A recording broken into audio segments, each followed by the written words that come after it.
Salam sejahtera buat kita semua. Shalom.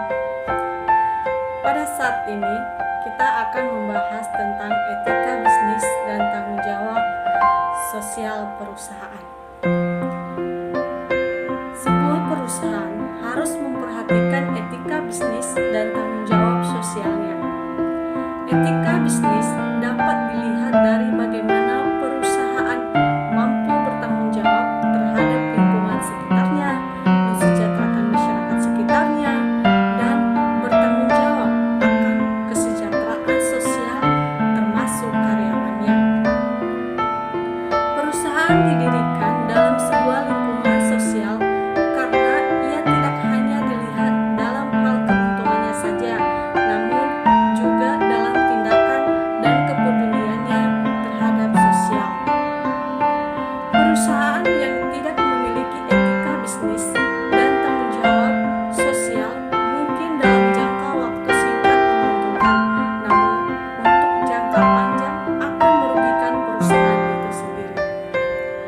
Oleh karena itu, etika bisnis dan tanggung jawab perusahaan kini sekarang menjadi isu yang sangat penting dalam dunia bisnis.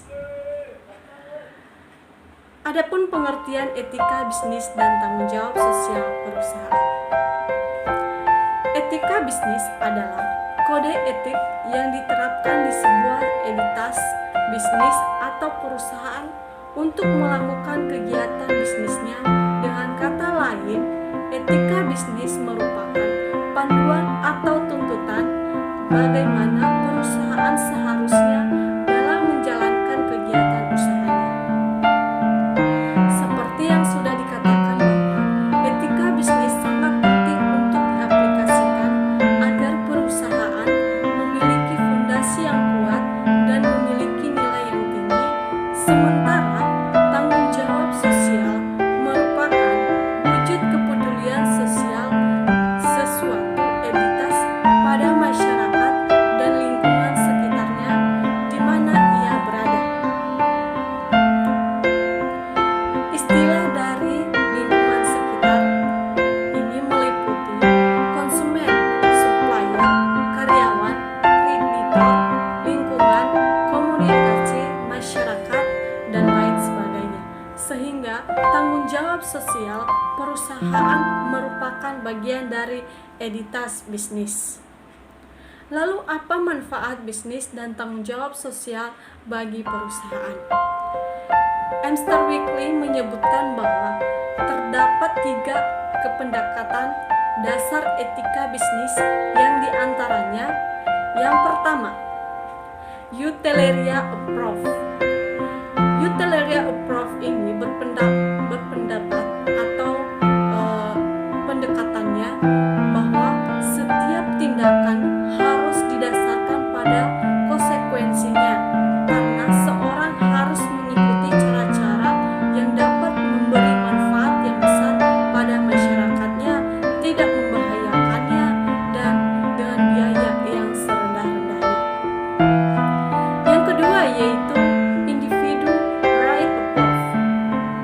Pendekatan ini berpendapat bahwa setiap orang dalam tindakan dan kelakuannya memiliki dasar-dasar yang harus dihormati. Namun tindakan dan tingkah laku tersebut harus memiliki dasar yang harus dihormati. Namun tindakan dan tingkah laku tersebut harus dihindari jika diperkirakan akan menyebabkan terjadinya benturan dengan orang lain. Yang ketiga yaitu Justin approach. Para pembuat keputusan memiliki kependudukan yang sama dan bertindak adil dalam memberikan layanan kepada pelanggannya, baik secara perorangan maupun secara kelompok. Kemudian, apa saja bentuk tanggung jawab sosial terhadap perusahaan? Nah, sebuah perusahaan dalam mengambil sebuah keputusan untuk kepentingan perusahaannya harus memperhatikan etika dan tanggung jawab sosial, termasuk beberapa tanggung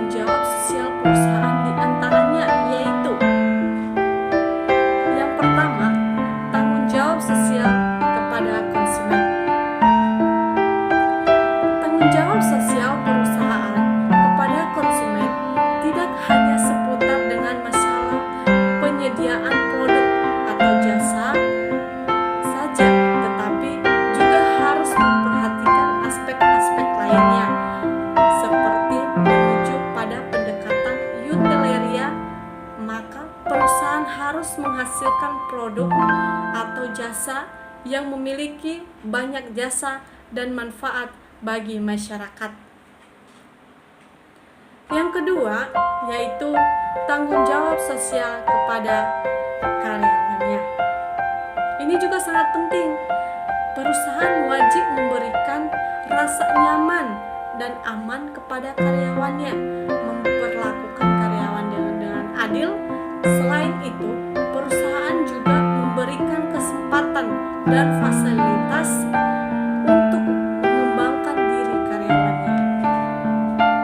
Yang ketiga, yaitu tanggung jawab sosial kepada kreditor.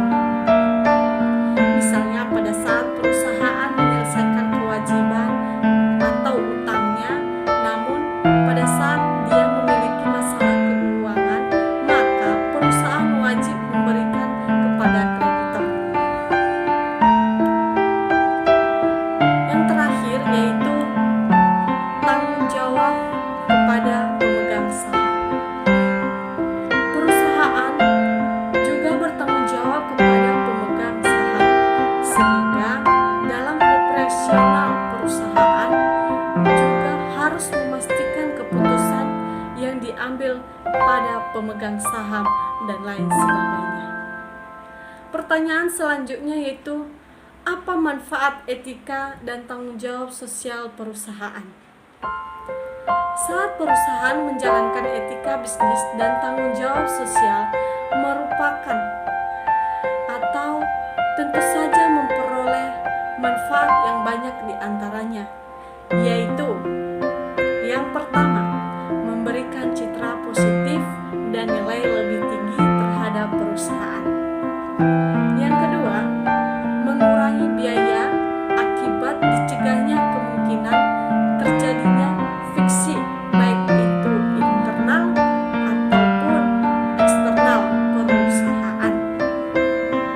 Yang ketiga, yaitu meningkatkan motivasi untuk semua pihak yang terlihat dan lainnya. Yang keempat, mendapatkan liputan yang luas dari sumber perusahaan. Kemudian, pertanyaan selanjutnya yaitu, bagaimana cara menerapkan etika bisnis dan tanggung jawab sosial perusahaan? Penerapan etika bisnis dan tanggung jawab sosial pada perusahaan yang diambil dengan sungguh-sungguh akan memudahkan perusahaan dalam menjalankan visi dan misinya. Melalui etika bisnis dan tanggung jawab sosial akan membentuk citra positif perusahaan di mata masyarakat yang lebih luas. Untuk menjalankan etika bisnis dan tanggung jawab perusahaan kepada pemerintah ialah membayar pajak pada pemerintah sebagai salah satu cara untuk ikut berkontribusi kepada negara. Selain membayar pajak, hal-hal yang bisa dilakukan perusahaan sebagai tanggung jawab perusahaan adalah dengan memberikan donasi terhadap organisasi sosial maupun masyarakat yang membutuhkannya. Nah, di sini kita akan masuk atau saya akan memberikan ide-ide peluang bisnis pada saat ini yang bersaing sehat. Semangat wirausaha telah tergaung di mana-mana, bahkan anak muda pun kini semakin banyak membuka usaha dari yang konvensional sehingga perusahaan startup. Semakin berjamurnya aneka usaha di Indonesia menuntut para pemula di bidang usaha untuk mencari peluang usaha baru. Perusahaan yang dicari tentunya ideal yang belum banyak pesaing, namun memiliki potensi pasar yang tinggi. Sayangnya, cukup sulit juga menemukan inspirasi ide-ide bisnis yang unik namun berdaya jual tinggi. Nah, berikut ini peluang usaha dengan pesaing kecil namun pasarnya cukup luas. Yang pertama yaitu makanan cepat saji organik. Makanan cepat saji bahan organik ini, penjual makanan cepat saji itu banyak, sangat banyak malah. Namun menu dan rasa ataupun yang enak-enak dan beragam, sayangnya setelah makanan cepat saji ini diliputi ternyata sangat jauh dari kata menyehatkan. Nah, melihat pasar makanan cepat saji yang mayoritas tidak memperhatikan standar kesehatan yang terutama pada bahan bakunya adalah Anda bisa menciptakan makanan cepat saji baru yang menyehatkan dari bahan organik. Contohnya, Anda bisa membuat makanan salad sayur organik dengan bahan sayuran organik. Yang kedua yaitu barang antik. Apa itu barang antik? Apakah Anda hobi mengkoleksi barang antik?